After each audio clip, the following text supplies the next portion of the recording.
மணப்பெண்ணின் பிரத்யேகமான திருமணம் Vivaha the Chennai Silks. Summer holidays வந்தாச்சு, நம்ம ஜிடி ஹாலிடேஸும் வந்தாச்சு. GT Holidays, South India's #1 travel brand. நாமக்கல்ல திருச்செங்கோடு மெயின் ரோட் எர்ணாபுரத்துல இருக்கிற ஸ்பைரோ பிரைம் பப்ளிக் ஸ்கூல்ல +2 போர்டு எக்ஸாம்ஸோட சேர்த்து நீட் அண்ட் ஜேஇ கோச்சிங்கும் கொடுத்துட்டு இருக்காங்க. வணக்கம் பிருத்திவி. அவர் இருக்காரா இல்லையா அப்படிங்கிறது தான் உலகம் முழுக்க பேசப்பட்ட ஒரு பேச்சா இருந்துச்சு. அவர் தான் நம்ம நித்யானந்தா சாமியார். முன்னாடி எங்க இருக்காருன்னு தேடினாங்க, இப்ப இருக்காரு. அவரே ஒரு வீடியோ போட்டு விளக்கமும் கொடுத்திருக்காரு. நான் இருக்கேனா இல்லையா எனக்கே சொல்லுங்க, நான் உயிரோட இருக்கேனா இல்லையா அவரே வீடியோ கொடுத்திருக்காரு. அப்புறம் நான் வீழ்வேன் என்று நினைப்பாயா அப்படின்னு பிஜிஎம்மோட எல்லாம் பக்காவான எடிட்டோட வீடியோ கொடுத்தாரு. ஆனா அதெல்லாம் செல்லாது, இது பழைய வீடியோன்னு சொன்னதுக்கு அப்புறம் டென்ஷன் ஆகி இப்போ புதிய அறிவிப்பு வெளியிட்டு இருக்காங்க. இதன் மூலம் நேரலையில் பகவான் வரப்போறார் அப்படிங்கிற ஒரு கார்டு நித்யானந்தா ட்விட்டர் பேஜில் வெளியாயிருக்கு. அதன் தொடர்பாகவும் அதன் பின்னணி பத்தியும் பேசிடுவோம். இப்போ ஏன் சர்ச்சை எழுது அப்படிங்கிறதையும் பேசிடுவோம். அதை அடுத்து பாத்தீங்கன்னா யூடியூபர் இர்ஃபான், இவருக்கு வேற வேலையே இல்லையா, எத்தனை தடவை சர்ச்சையில சிக்குவாரு, எத்தனை தடவை மன்னிப்பு கேட்பாரு அப்படின்னு பொதுவெளியில கடுமையான விமர்சனத்துக்கு உள்ளாக்கப்பட்டு வராரு. ஒரு ஏழ்மை நிலையில இருக்கக்கூடிய மக்களோட இயலாமைய இழிவுபடுத்தும் வகையில நடந்துகிட்டாரு அப்படின்னு கடுமையான குற்றச்சாட்டுகள் அவர் மீது வைக்கப்படுது. இப்ப வீடியோவும் வெளியிட்டு இருக்காரு. இதனுடைய பின்னணி என்ன, இவர் ஏன் தொடர்ந்து இப்படி பண்றாருங்கிற தொடர்பா பேசிடுவோம். அதை அடுத்து அரசியல் சமாச்சாரம் பாத்தீங்கன்னா, சட்டசபையில ஒரு பேச்சு, வெளியில ஒரு பேச்சு, இப்படி ரொம்ப கணக்கச்சிதமா பொருந்தது அதிமுக பிஜேபி இடையிலான அந்த ஒரு உறவுங்கிறது பார்க்க முடியுது. கச்சத்தீவு விவகாரத்துல எடப்பாடி ஒண்ணு பேசினாலும் வெளியில நாடகங்கிறாரு, உள்ளுக்குள்ள நயினார் நாகேந்திரன் ஒண்ணு பேசினாலும் வெளியில பாஜக மாநில தலைவர் நாடகங்கிறாரு. எப்படி ஒரே மாதிரி ஒரே குரல்ல பேசுறாங்க அப்படிங்கறத பத்தி பேசிடுவோம். Welcome to sensation.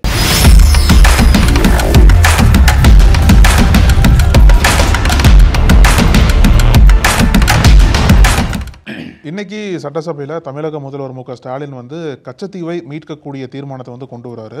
இந்த தீர்மானத்துல ஸ்டாலின் என்ன சொல்லியிருக்காரு அப்படின்னா, தமிழக மீனவர்கள் தொடர்ந்து தாக்கப்படுவது குறித்து நான் 74 முறை மத்திய அரசு கடிதம் எழுதியிருக்கேன். அது மட்டும் இல்லாம இப்ப இலங்கை அரசு தமிழக மீனவர்களுக்கு அதிகபட்ச தண்டனை கொடுக்கறதுனால அவங்களோட வாழ்வாதாரம் பாதிக்கப்படுது, அபராதம் அதிகமா கொடுக்குறாங்க, அவங்களோட வாழ்க்கையே பாதிக்கப்படுது, இதற்கெல்லாம் ஒரே தீர்வு கச்சத்தீவை மீட்கணும் அப்படின்ற ஒரு கருத்தை பதிவு பண்ணிட்டு இதுக்கு எல்லாரோட ஆதரவு இருக்கணும். இப்பதான் பிரதமர் இலங்கை போயிட்டு வந்தாரு. இலங்கையில புதிய ஆட்சி மாறி இருக்கு. இதுவும் இவ்வளவு நடந்துமே அதுதான் சொல்றாரு. அங்க ஆட்சி மாறினாலும் காட்சி மாற மாட்டேங்குது. என்னதான் அங்க புதிய ஜனாதிபதி வந்தாலும் இதே மாதிரி ஒரு கொடூரமான தாக்குதல் தொடர்ந்து நடந்துட்டே தான் இருக்கு.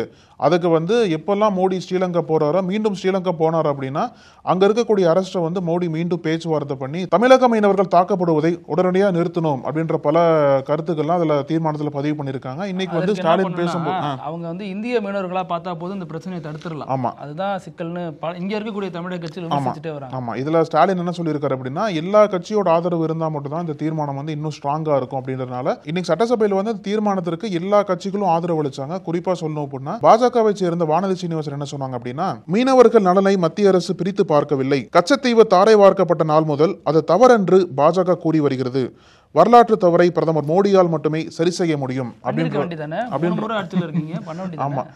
கருத்தை பதிவு பண்ணி பாஜக ஆதரவு தெரிவிச்சிருக்காங்க, அதிமுகவும் ஆதரிச்சிருக்காங்க. ஆனா இந்த இரண்டு கட்சிகளும் என்னதான் அந்த தீர்மானத்திற்கு ஆதரவா பேசினாலும் வெளியில திமுக அரசை குற்றம் சாட்டியிருக்காங்க. என்ன சொல்லியிருக்காங்க அப்படின்னா, இரண்டு பேருமே ஒரே வார்த்தையை பயன்படுத்துறாங்க. அதாவது பாஜக மாநில தலைவர் இது இன்னைக்கு ஸ்டாலின் போட்ட நாடகம், இது இந்த கச்சத்தீவு தீர்மானம் என்பது இன்னையோட நாடகம் ஸ்டாலின் போட்டது அப்படின்றத சொல்றாரு. எதுக்காக சொல்றாரு அப்படின்னா, இங்க இருக்கக்கூடிய பல சட்டம் ஒழுங்கு பிரச்சனைகளை மறைக்கிறதுக்காக, திசை திருப்புறதுக்காக இந்த நாடகத்தை ஸ்டாலின் போட்டிருக்காரு அப்படின்ற ஒரு வார்த்தையை பதிவு பண்றார். அதே நாடகம் அப்படின்ற வார்த்தையை எடப்பாடி பழனிசாமி வெளியில அதே வார்த்தையை பயன்படுத்துறார். இது இன்னைக்கோட நாடகம், திமுக நாடகம் தான் இது அப்படின்னு சொல்லிட்டு அவர் ஒரு குற்றச்சாட்டை வைக்கிறார். இது வரைக்கும் என்ன பண்ணாங்க திமுக அரசு, 3 ஆண்டுகள் ஆட்சியில் இருந்திருக்காங்க, இது வரைக்கும் என்ன பண்ணாங்க, இதெல்லாமே பெரிய நாடகம் தான், தேர்தல் வரதுங்காட்டி இப்படிலாம் பண்றாங்களே ஒழிய இவங்களுக்கு உண்மையிலே அக்கறை கிடையாது அப்படின்ற தொனில எடப்பாடி பழனிசாமி கருத்து பதிவு பண்றார். இதுல மீண்டும் என்ன உறுதியா இருக்கு அப்படின்னா, இந்த இரண்டு கட்சிகளும் ஒரே வார்த்தையை பயன்படுத்தி ஒரே நேர்கோட்டை நிற்கிறது என்பது ஏறக்குறைய கூட்டணி உறுதியாயிருச்சு. கூட்டணி உறுதியானதுனாலதான் பாஜகவும் சரி எடப்பாடி பழனிசாமியும் சரி ஒரே ஸ்டாண்ட்ல நிக்கிறதா கருத்துக்கள் சொல்றாங்க. இதுல நீங்க நல்லா கவனிச்சு பாத்தீங்கன்னா, பிஜேபியை பொறுத்த வரைக்கும் நயினார் நாகேந்திரனுடைய ஸ்டாண்டுங்கிறது எப்பொழுதும் தமிழக கட்சிகள் எடுக்கக்கூடிய ஸ்டாண்டோட பொருந்தி போகும். ஆமா, அவர்தான் பாஜக சட்டமன்ற தலைவராக இருக்காரு இல்லையா. அப்படி பொருந்தி போக முடியாத சூழல்ல அவரு அவையில பங்கேற்க மாட்டார், அந்த தீர்மானத்துல இருக்க மாட்டார். ஆனா வெளியில பிஜேபியோட ஸ்டாண்டுங்கிறது வேற மாதிரியா இருக்கும். இந்த ஒரு அலைவரிசையை கவனிக்கணும். அதே மாதிரி பாத்தீங்கன்னா பாஜக மாநில தலைவர் தமிழ்நாட்டில் இருக்கவருக்கும் நயினார் நாகேந்திரனுக்கும் ஒரு போட்டி போயிட்டே இருக்கு இல்லையா. அதுல பாஜக மாநில தலைவருக்கும் இவருக்குமான விரிசல்ங்கிறது இந்த விவகாரத்திலும் வெளிப்பட்டிருக்கு அப்படின்னு சொல்லப்படுது. இதுல இன்னொரு விஷயம் அழகு, சுவாரஸ்யமான விஷயம், அதோடைய உண்மைத்தன்மை என்னங்கிறது தெரியல. ஆனா இன்னைக்கு காலையில இருந்து அது சர்க்குலேட் ஆயிட்டு இருக்கு. அதுல என்ன சொல்றாங்க அப்படின்னா, பாஜக மாநில தலைவர் பதவியிலிருந்து நீக்க கூடாது, ஏன்னா நீக்க போறாங்க தகவல் வெளியாயிட்டே இருக்கு. அடுத்து வந்து நயினா நாகேந்திரன் இருக்காரு, கருப்பு முருகானந்தம் இருக்காங்க, இவங்க எல்லாம் பதவியில் வரதுக்கான வாய்ப்பு அதிகம்னு சொல்லப்பட்ட ஒரு நிலையில அவர் நீக்கப்படக்கூடாது அப்படின்னு பலரும் சோசியல் மீடியால பதிவு பண்ணிட்டே வந்திருக்காங்க. அவங்க யாரு என்னன்னு ட்ரேஸ் பண்ணப்ப அது பெரும்பாலும் திமுக ஐடிவிங்க இருக்காங்க ஒரு தகவல் சொல்லப்படுது. அது உண்மை தன்மை தெரியல, ஆனா தகவல் சொல்லப்பட்டு வருது. ஒரு நிறைய வெப்சைட்ல நியூஸா பதிவாயிருக்கு. அதுல என்ன காரணம் சொல்றாங்க அப்படின்னா, இவர் இருக்கிற வரைக்கும் தான் திமுக நல்லா இங்க ஆக்டிவா இருக்கும், இவரை வச்சுதான் இங்க திமுக பல விஷயங்களை கையாண்டுட்டு வருது, இவர் போயிட்டாருன்னா அது வந்து எங்களுக்கு பெரிய பலவீனமா போயிடும், இந்த பாஜக மாநில தலைவர் இருந்தா மட்டும்தான் இங்க திமுக நிர்வாகிகளும் தொண்டர்களும் உற்சாகமா பணியாற்றுறாங்க, அதனால இவருக்கு ஆதரவா இவர் இருக்கணும் அப்படின்னு திமுக நிர்வாகிகளும் தொண்டர்களும் விரும்புறதாக ஒரு தகவல் பரவிட்டு. இது எப்படி எடுத்துக்கிறதுன்னு தெரியல. இன்னொரு பக்கம் அரசியல் நோக்கர்கள் என்ன சொல்றாங்க அப்படின்னா, இது வந்து திமுக சாதாரண எடுத்துக்கவே கூடாது, ஏன்னா திமுகவுக்கு ஏற்கனவே ஆன்டி இன்கம்பன்சி வேவ் இருக்கு தமிழ்நாட்டில். பல பிரச்சனைகள்ல வந்து அந்த சட்டம் ஒழுங்கு பிரச்சனையாகட்டும் எல்லா பிரச்சனைகளையும் வந்து பல எதிர்ப்பு குரல் திமுக எழுந்திருக்கு. இப்ப வந்து இந்த பாஜக அதிமுக கூட்டணி இப்ப இருக்கக்கூடிய மாநில தலைவரை பத்தி திமுக சாதாரண எடுத்திருக்க கூடாது, ஏன்னா வந்து இந்த நாடாளுமன்ற தேர்தலில் வந்து அதிமுகவை பல இடங்களுக்கு பின்னுக்கு தள்ளி 2ஆம் இடத்துல பாஜக வந்ததுக்கு மிக முக்கிய காரணமே இவருன்னு சொல்றாங்களே பாஜகவினர்லாம். அதனால வந்து திமுகவினர் என்னதான் ஒரு சுவாரஸ்யமான தகவலை பகிர்ந்தாலும் இவர் அசால்ட்டா கடந்து போயிடக்கூடாது அப்படின்ற கருத்தை வந்து இந்த பக்கம் வச்சுட்டு வராங்க. ஆனா பிஜேபியிலும் சொல்றாங்க, இவர் அசால்ட்டா நீங்க எடப்பாடிக்காக தூக்கி வெளில வச்சிடாதீங்க, இவர் ஒரு முக்கியமான களப்போராளி பிஜேபி பொறுத்த வரைக்கும், இவர் இங்க இருந்தாதான் பிஜேபி தமிழ்நாட்டில் ஸ்ட்ராங் ஆகுங்கிறத பிஜேபி காரங்க தொடர்ந்து பதிவு பண்ணிட்டு வராங்க. ஆமா, ஆனா இப்போ வரக்கூடிய செய்தி என்ன சொல்றாங்க அப்படின்னா, பாஜக மாநில தலைவர் நிச்சயமா மாற்றப்படுவார் அப்படின்ற செய்தி வந்து ஏற்கனவே உண்மையாயிருச்சு. ஆனா என்னைக்கு மாற்றப்படுவார், என்னைக்கு புதிய தலைவர் வருவாங்கன்னு கேட்கும்போது ஏப்ரல் 9ஆம் தேதி பாஜகவுக்கு புதிய தலைவர் நியமிக்கப்படுவாங்கன்னு சொல்றாங்க. அதாவது பிரதமர் மோடி தமிழ்நாடுக்கு வந்துட்டு போனதுக்கு அப்புறம் தான் இந்த புதிய தலைவர் வந்து நியமிக்கப்படுவாங்க. அந்த புதிய தலைவர் வந்து நயினா நாகேந்திரன கூட இருக்கலாம், இல்ல கருப்பு முருகானந்தமா இருக்கலாம். ஒரு பக்கம் பாஜகவுக்கு புதுசா தலைவர் வந்துட்டாலும் இன்னொரு பக்கம் வந்து இப்ப இருக்கக்கூடிய மாநில தலைவரோட எதிர்காலம் எப்படி இருக்க போகுதுன்னு கேட்கும் போது அவருக்கு வந்து தேசிய அளவுல பதவி காத்திருக்குன்னு சொல்றாங்க. அமைச்சர் பொறுப்புலாம் தரக்கூடும். இந்த எல்முருகன் ஆக்குனாங்கல்ல ராஜ்யசபா மூலியமா, அது மாதிரி கூட வாய்ப்பு இருக்குன்னு சொல்றாங்க. ஆனா இதுல என்னன்னா, பிஜேபியை பொறுத்த வரைக்கும் ட்விஸ்டுக்கு தயங்காத ஆட்கள்.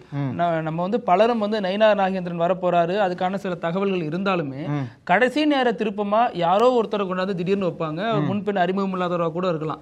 அந்த மாதிரி சில விஷயங்களும் பிஜேபி கடந்த காலங்களில் பண்ணிட்டு வந்திருக்கு. இந்த விஷயத்துல வந்து அதிமுகவுக்கு யார் இணக்கமா இருக்காங்களோ அவங்களதான் தேர்வு பண்ண வேண்டிய சூழ்நிலை பாஜக கிளம்பிருக்கு. வகையில தான் எஸ்பி வேலுமணி மாதிரியான நிறைய தலைவர்கள் அதிமுக தலைவர்கள் அவரோட பேசி வாழ்த்தே சொல்லிட்டாங்க அப்படிங்கிற தகவலும் சொல்லப்படுது. சோ இப்போ நம்ம சோர்சஸ் என்ன சொல்றாங்க அப்படின்னா, இப்ப பாஜக மாநில தலைவரா இருக்காரு இல்லையா, இவர் வந்து நயினா நாகேந்திரனுக்கு நோ சொல்றார், ஒரு பெரிய கேட்டு போடுறார். நயினா நாகேந்திரன் பாஜக தலைவரா வரக்கூடாது அப்படின்றதுக்கு வந்து இப்போ ஒரு எதிர்ப்பு பதிவு பண்ண ஆரம்பிக்கிறார். என்ன காரணம் சொல்றாங்க அப்படின்னா, ஏற்கனவே இவங்க 2 பேருக்குள்ள பெரிய விரிசல் போயிட்டு இருக்கு. ஆமா, ஒருவேளை நயினா நாகேந்திரன் தலைவரா வந்துட்டார் அப்படின்னா இவரோட கண்ட்ரோல்ல வந்து கட்சி இல்லாம போயிடும். இவர் இதுவரைக்கும் உருவாக்கி வச்சதுல நயினா நாகேந்திரன் மாத்திடுவாரு. அது மட்டும் இல்லாம இவர் இப்ப இருக்கக்கூடிய மாநில தலைவர் அதிமுகவை கடுமையை எதிர்க்கிறார் இல்லையா, ஆனா நயினா நாகேந்திரன் வந்துட்டார் அப்படின்னா அவர் ஏற்கனவே ஐடிஎம்கில் இருந்தவர் தான். அதனால பழைய பாசத்தால மீண்டும் வந்து கட்சியை வந்து ரொம்ப ஏடிஎம்கே ஆதரவா செயல்பட விட்டுருவாரு. திமுக கூட பெருசா எதிர்க்க மாட்டார். ஆமா, அதனால வந்து நயினா நாகேந்திரன் வரக்கூடாதுன்னு சொல்லிட்டு இப்ப இருக்கக்கூடிய மாநில தலைவர் விரும்புறார் போல. ஆனா கட்சி தலைமை என்ன முடிவு எடுக்க போகுது அப்படின்றத பொறுத்து தான் பார்க்கணும். அப்புறம் எனக்கு நம்ம சாமியார் நித்யானந்தா பேரே சர்ச்சை தான், இவரே சர்ச்சை தான், ஆளே சர்ச்சை தான். இப்ப இருப்பிடம் சர்ச்சையா இருந்துச்சு, இப்ப அவர் இருக்காராங்கிறதே சர்ச்சையாயிருச்சு. நித்யானந்தா பொறுத்த வரைக்கும் சமீப நாட்களா அவர் வந்து உயிரிழந்துட்டாரு, அவர் வந்து இந்து தர்மத்துக்காக உயிர் தியாகம் பண்ணிட்டாருன்னு அவரது சகோதரி மகன் ஒருத்தர் சுந்தரேஸ்வரன் பேர் அவர் ஒரு வீடியோல பேசினார். அதை வச்சுதான் மீடியாக்கள் அதை செய்தியாக்குனுச்சு. ஆனா நித்யானந்தா அவரை குறிப்பிட்டு எந்த ஒரு விமர்சனமும் வைக்காம, அல்லது கைலாச மடம் அவரை குறிப்பிட்டு விமர்சனம் வைக்காம மீடியாக்களை குறி வச்சு விமர்சனம் வைக்கிறாங்க. இதனால என்ன சந்தேகம் எழுப்பப்படுது அப்படின்னா, இத்தனை நாளும் நித்யானந்தா வந்து பெரிய அளவுல ஆக்டிவா இல்ல, பொது வழியில அவர் பத்தி பேசப்படல. இதை சரியா பயன்படுத்திக்கிட்டு தனக்கான விளம்பரத்தை தானே உருவாக்கிட்டாரு அப்படின்னு சொல்லப்படுது. நித்யானந்தா இறந்துட்டாரு, அவரது மடத்துக்கு சொந்தமான 4000 கோடி ரூபாய் சொத்துகள் எங்க போகும் அப்படிங்கிற கேள்வி எல்லாம் எழுப்பப்பட்டுச்சு. அதற்கு நித்யானந்தா கைலாச மடமே பதில் அளிச்சிருக்கு. நித்யானந்தா 2 வீடியோ வெளியிட்டு இருந்தாரு. நான் வீழ்வேன் என்று நினைத்தாயோ அப்படின்னு ஒரு வீடியோவும், இன்னொரு வீடியோல நான் உண்மையில உயிரோட இருக்கனா இல்லையா எனக்கே டவுட்டா இருக்கு சொல்லுங்க அப்படிங்கிற மாதிரி அவருக்கே உரித்தான ஒரு காமெடி துணியில சொல்லியிருந்தாரு. மீடியாக்களை கடுமையா விமர்சிச்சிருந்தாரு. நான் அப்படி உயிரோட தான் இருக்கேன், ஒழுங்கா நீங்க நல்லபடியா இருந்தீங்கன்னா நான் 120 வயசுல பேக்கப் பண்ணிட்டு போலான் இருந்தேன், ஆனா இதே மாதிரி நீங்க பண்ணிட்டு இருந்தீங்க பண்ணீங்கன்னா 1000 வருஷம் இருந்துருவோம்டா அப்படிங்கிற மாதிரி ஒரு நூதன மிரட்டலையும் கொடுத்திருக்காரு. இது வந்து என்னது 1000 வருஷம் 120 வருஷம் இவரே முடிவு பண்ணிக்கிறாருன்னு பேசப்பட்டாலும் இந்த வீடியோக்கெல்லாம் ரொம்ப பழைய வீடியோ, இது இப்போ உள்ளது கிடையாது, பழசாதான் தொகுத்து போட்டிருக்காங்க, அதுல உள்ள ஆடியோ ஏஐ பயன்படுத்தி பண்ணிருக்காங்கிற மாதிரி விமர்சனங்கள் எழுப்பப்பட்டுச்சு. அதை அடுத்துதான் பகவான் நேரலையில் தரிசனம் கொடுக்க போறாருன்னு இன்னொரு ஒரு கார்டு, அந்த கிப்ளியா அந்த ஒரு போட்டோவை போட்டு அந்த ஒரு கார்டு ரிலீஸ் பண்ணிருக்காங்க நித்யானந்தா ட்விட்டர் பேஜ்ல. அதுல என்ன சொல்றாரு நித்யானந்தா அப்படின்னா, இந்திய நேரப்படி ஏப்ரல் 3ஆம் தேதி காலையில ஒரு 4:30 மணி போல நான் வந்து தோன்றுவேன். அதாவது நாளைக்கு. ஆமா, நாளைக்கு. அவங்க ஊர் டைம் படி ஏப்ரல் 2, இன்னைக்கு சாயந்தரம் 7:30 மணிக்கா, நம்ம ஊர் டைமுக்கு 4:30 மணிக்கா. அதாவது என்ன க்ளூ கொடுக்குறாரு அப்படின்னா, இவரு கொஞ்சம் பின்னோக்கி இருக்காரு இந்திய டைமுக்கு. அதனால எங்க அமெரிக்கா பக்கம் இருக்காரா இல்ல எங்க இருக்காருன்னு தெரியல, அந்த டைமை மேட்ச் பண்ணாலே தெரிஞ்சிடும் இங்கதான் இருக்காரு அப்படின்ட்டு. அதுவும் ஒரு சர்ச்சையானுச்சுல்ல. இப்ப சமீபத்தில் நம்ம நக்கீரன்ல கூட ஒரு செய்தி வெளியிட்டு இருந்தோம். அதுல ஒரு பொலிவியால இருக்கிறாரு. அங்க இருக்கக்கூடிய பழங்குடி மக்களுக்கு சொந்தமான இடங்களை ஆக்கிரமிச்சுதான் இவர் வந்து அவருக்கான மடத்தை கட்டியிருக்காரு. அது இத்தனை வருஷம் குத்தகை போட்டிருந்தாரு. அந்த அங்க இருக்கக்கூடிய விவசாயத்துறை அமைச்சரே இப்ப வந்து கடுமையான எதிர்ப்பு தெரிவிச்சு நாட்டை விட்டு கிளம்புங்க அப்படின்னு சொல்றாரு. ஏன்னா பழங்குடி மக்கள் கடுமையான எதிர்ப்பு தெரிவிக்க ஆரம்பிச்சிட்டாங்க. இதனால் வரைக்கும் அவங்க பெரிய படிப்பறிவு இல்லாத ஒரு நிலையில இருந்தாங்க.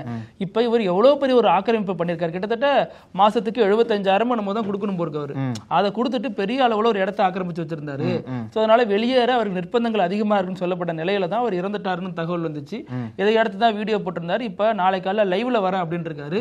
லைவ்ல வரவர் எப்படி இருப்பாரு, என்ன மாதிரியான விளக்கம் கொடுக்க போறாரு, இல்ல அதுவும் பழைய வீடியோவை லைவ்ல தூக்கி வைப்பாங்களா, அவர் உண்மையிலேயே அவரது உடல்நிலை என்னவா இருக்கு அப்படிங்கிற கேள்விகளை பலரும் எழுப்பிக்கிட்டே வராங்க. ஆமா, இப்போ வந்து ஏப்ரல் 6ஆம் தேதி பிரதமர் மோடி தமிழ்நாடுக்கு வராரு இல்லையா, அந்த புதிய பாம்பன் பாலத்தை வந்து இனாகிரேட் பண்றதுக்காக தமிழ்நாட்டுக்கு வராரு. மதுரையில பிரதமர் மோடியை வந்து எடப்பாடி பழனிசாமி சந்திக்க போறதா ஏறக்குறைய உறுதி பண்ணியிருக்காங்க. அப்போ வந்து அபிஷியலா பாஜக அதிமுக கூட்டணி குறித்தான செய்திகள் வெளியே வரும்னு சொல்றாங்க. இதுல என்ன மாதிரி பேச்சுவார்த்தை நடத்த போறாங்கன்னு ஏற்கனவே வந்து எடப்பாடி ஒரு பக்கம் சரி, ஓபிஎஸும் ஒரு பக்கம், 2 பேரும் தனித்தனி நேரம் கேட்டிருக்காங்க மதுரையில வந்து பிரதமர் மோடியை சந்திக்கிறதுக்கு. ஆனா எடப்பாடி பழனிசாமிக்கு நேரம் கொடுக்கப்பட்டிருக்கிறதா செய்திகள் சொல்றாங்க. அந்த சந்திப்புல வந்து என்ன மாதிரி பேசப்படும், சந்திப்பு முடிந்த பிறகாவது அபிஷியலா வந்து அனௌன்ஸ் பண்ணுவாங்களா, என்ன ஏற்கனவே அமித்ஷா சொன்னது போல பேச்சுவார்த்தை போயிட்டு இருக்குன்னு சொல்றாங்க இல்லையா. இப்போ இதுக்கப்புறம் வந்து 2 முக்கிய தலைவர்களும் சந்திச்சதுக்கு அப்புறம் என்ன மாதிரி நடவடிக்கை எடுக்க போறாங்கன்றத பார்க்கணும். இன்னொரு பக்கம் வந்து ஸ்டாலின் கூட டைம் கேட்டிருக்கதா சொல்றாங்க. ஆமா, ஸ்டாலின் டைம் கேட்டிருக்காரு. எதுக்காக கேட்டார் அப்படின்னா, சமீபத்துல அந்த ஸ்டாலின் ஒரு மீட்டிங் போட்டார்ல முக்கியமான தலைவர்கள், அதாவது தென்னிந்திய தலைவர்களை கூப்பிட்டுட்டு இந்த மாதிரி தொகுதி மறுவரையில வந்து என்னென்ன சிக்கல்கள் வரப்போகுது, தென்னிந்தியா தான் அதிகமா பாதிக்கப்படும் சொல்லிட்டு பல தீர்மானங்கள்லாம் போட்டாங்க இல்லையா. அந்த தீர்மானத்தை வந்து மோடியிட்ட கொடுக்கறதுக்காக ஸ்டாலின் டைம் கேட்டிருக்காரு. ஆனா மதுரையில கொடுக்க போறாரா இல்ல மீண்டும் டெல்லிக்கு போனதுக்கு அப்புறம் ஸ்டாலின் டெல்லியில போய் கொடுக்க போறாரு அப்படின்றது தெளிவா தெரியல. ஆனா ஸ்டாலினும் டைம் கேட்டிருக்காரு. சோ ஏப்ரல் 6ஆம் தேதியே வந்து மோடி எடப்பாடியை சந்திச்சு ஸ்டாலினை சந்திப்பாரா அப்படின்றத பொறுத்து பார்க்கணும். நம்ம இப்ப ஓபிஎஸ் இபிஎஸ் முதல்வர் ஸ்டாலின் எல்லாம் டைம் கேட்டிருக்காங்கன்னு சொல்றீங்க. இங்க இன்னொருத்தருக்கு டைம் சரியில்லை அப்படின்னு சொல்லி விமர்சிக்கப்படுது. யாருன்னா யூடியூபர் இர்ஃபான். தொடர்ந்து பல சர்ச்சை. முன்னாடி வந்து காரை ஒருத்தர் மேல விட்டு ஏத்திட்டாரு, இல்ல அது அவர் நண்பர் தான் ஏத்தினாரு அப்படின்னு விளக்கம் கொடுத்தாரு. அதை அடுத்து அவரது மனைவிக்கு அந்த குழந்தை வந்து என்ன பாலினம் அப்படிங்கறத வெளிநாட்டுல போய் பார்த்து சொன்னாரு. அது பெரிய அளவுல சர்ச்சையானுச்சு. இந்தியாவை பொறுத்த வரைக்கும் அது தவறு. அப்ப மறுபடியும் மன்னிப்பு கேட்டாரு, வருத்தம் சொன்னாரு. மறுபடியும் அந்த குழந்தை டெலிவரி டைம்ல தொப்புள் கொடி இவர் போய் கட் பண்ணது, இதுவும் சர்ச்சையானுச்சு. அதற்கும் மன்னிப்பு கேட்டாரு. இப்ப மறுபடியும் ஒரு வீடியோ ரம்ஜான் டைம்ல வெளியிட்டு இருந்தாரு. அந்த வீடியோல கார்ல இருந்தபடி அவங்க மனைவி பின்னாடி ஒருத்தவங்க உட்கார்ந்துருக்காங்க. கார்ல இருந்தபடி ஏழை எளிய மக்களுக்கு சில உதவிகள்லாம் பண்றாங்க. அப்படி பண்ணிட்டு வரப்ப கார்ல இருந்தபடியே பண்றாங்க அப்படிங்கிறது. அப்போ வந்து என்ன ஆகும்னா, உள்ள வரவங்க அந்த கண்ணாடி வழியா தான் வாங்க முடியும். சோ அப்போ ஒரு நெருக்கடி ஏற்படுது. யாரோ கொடுக்குறாங்கிறப்ப இல்லாதப்பட்ட மக்கள் அது வந்து அப்படிதான் ரிசீவ் எல்லாரும் வந்து வாங்குறாங்க, சீக்கிரம் தீந்துருமானம் வாங்கிடலாம்னு சொல்லிட்டு வாங்குறாங்க. இயல்பா இருக்கதான் செய்யும். அப்படி கொடுக்கப்பட்டப்ப இவர் பேசின விதம், காட்டின முகசுளிப்பு, ஒரு மாதிரி அலட்சியப்படுத்தினார், ரொம்ப இழிவுபடுத்துற வகையில பேசியிருந்தாரு. குறிப்பா சொல்லணும்னா, ரொம்ப இருங்கம்மா உங்களுக்கு தானே எடுத்து வந்திருக்கோம் அப்படிங்கிற மாதிரி, தருவோம்ல அப்படிங்கிற மாதிரி ஒரு மாதிரி எளிதா அவங்கள டீல் பண்ணியிருந்தாரு. அது சர்ச்சைக்குரிய ஒண்ணா மாறினுச்சு. கேட்டா அவர் பெரிய அளவுல சர்ச்சையானதுக்கு அப்புறம் பலரும் வந்து கண்டனம் தெரிவிச்சாங்க. சோசியல் மீடியால இருந்து பல பிரபலங்களும் கடுமையான கண்டனம். அப்புறம் தவ்ஹீத் ஜமாத் அமைப்பெல்லாம் கண்டனம் தெரிவிச்சிருந்தாங்க. இவர் வந்து அர்ப்பனுக்கு வாழ்வு வந்துருச்சு, அதனால அர்த்தராத்திரில கொடை பிடிக்கிறாருன்னு கடுமையான விமர்சனங்கள்லாம் முன் வச்சிருந்தாங்க. இதையடுத்து அவர் ஒரு மன்னிப்பு வீடியோவும் வெளியிட்டிருந்தாரு.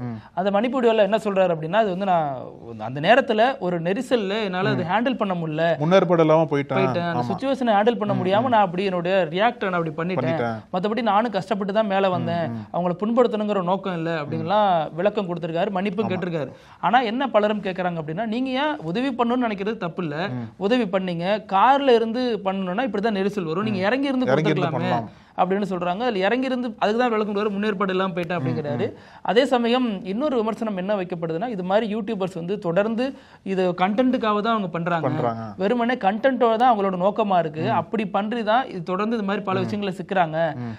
ஒரு 100 ரூபாய்க்கு உதவி பண்ணிட்டு அந்த வீடியோவை எடுத்து போட்டு அதுல 10,000 ரூபாய் வரைக்கும் சம்பாதிக்கிறாங்க. பல யூடியூபர்ஸ் இருக்காங்களே, டிடிஎஃப் வாசன் முத கொண்டு நம்ம சொல்லலாம் எப்படி எல்லாம் சர்ச்சையில மாட்டுறாங்க அப்படின்ட்டு. இது சர்ச்சையில தொடர்ந்து மாட்டிக்கிட்டே அவர் வந்துட்டு இருக்காரு. ரெண்டாவது இது மாதிரி மக்களை ஏளனம் படுத்துறது, இழிவுபடுத்துற வகையில நடந்து கடுமையான கண்டனங்கள்.